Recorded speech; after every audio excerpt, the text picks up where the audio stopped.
I think I was starting to pass out from just the cold, and I don't know if hypothermia was setting into where I was finally starting to kind of shut down. New at 11, two hikers say they feared they were about to lose their lives after they got lost on a dangerous trail in the Columbia River Gorge. Katherine Cook talked with both of them tonight, and Katherine, also the teenagers who came to their rescue. And David, they all have a warning tonight. On social media, some outdoor enthusiasts have been encouraging followers to explore trails that are closed due to dangerous conditions.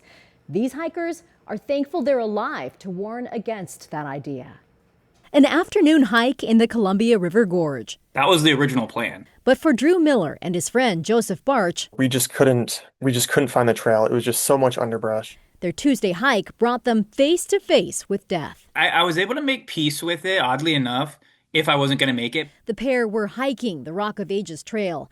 They admit that was mistake number one, since the trail's been closed since the Eagle Creek fire. But an Instagram post, one of several like it, suggested otherwise. We're prepared for moderate, whatever that means, but it turns out it was very difficult. By late Tuesday night, things really took a turn. The friends nearly fell off a 500-foot cliff as conditions got worse. Here we go.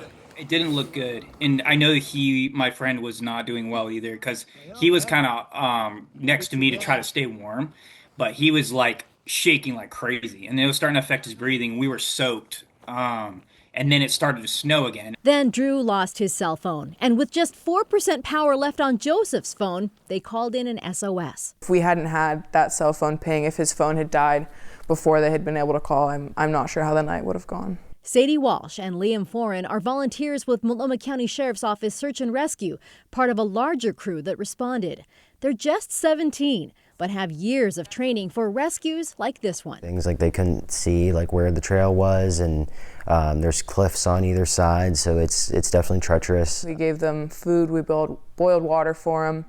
Dry socks make a world of difference when you can't feel your toes. I'm so thankful to everybody, and I want to just express my gratitude to every single individual person that was there.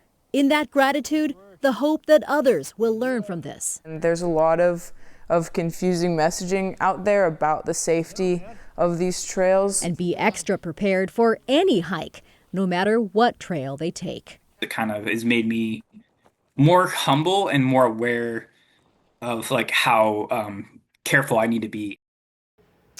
It took volunteers about 2 hours to lead the hikers down to safety. They reached the parking lot around 5 a.m.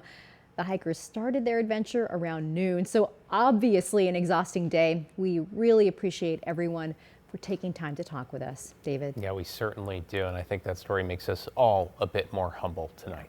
Thanks, Katherine.